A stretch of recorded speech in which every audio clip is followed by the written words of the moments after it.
प्रणाम सब गोटा के। हम डॉली मिश्रा एकटा बेटी विवाह के गीत गाबऽ जा रहलहुँ हँ। नीक लागत तऽ चैनल के लाइक आ सब्सक्राइब करब।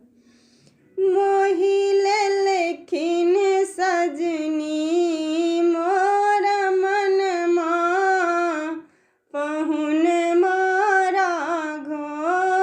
मोहि लेलखिन सजनी मोर मनमा, पहुन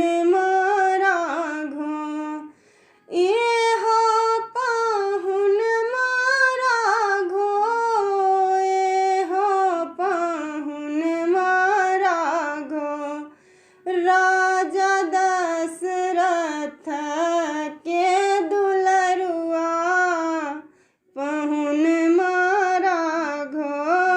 राजा दशरथ के दुलरुआ, पहुन मारा घो।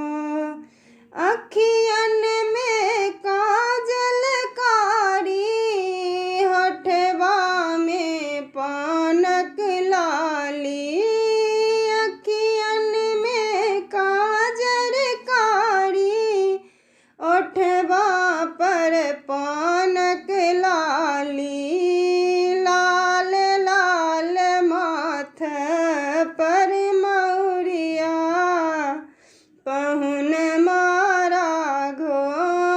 मोहि लेलखिन सजनी मोर मनमा, पहुन मारा घो।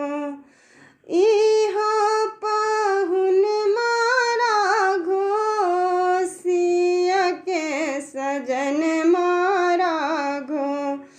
राजा दशरथ के ललन माँ, पहुन मारा घो।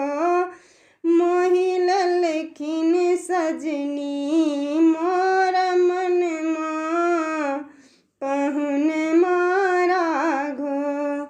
सिर पर जुल्फिया कारी, माथे मणि मुरिया न्यारी। लाल लाल शोभे चंदन माँ, पहुन मारा घो। मोहि लेलखिन सजनी मोर मनमा, पहुन मारा घो। दुपट्टा चपकन लगनौती, पहिरन बियहुती धोती। मंद मंद शोभे मुसकनिया, पहुन मारा घो। मोहि लेलखिन सजनी मोर मनमा, पहुन मारा घो। चलू चलो परिछन सखी है, दुल्हा चुमावन सखी है। चलो चलो परिछन सखी है, दुल्हा चुमावन सखी है। चम चम चम कई मौरिया, पहुन मारा घो।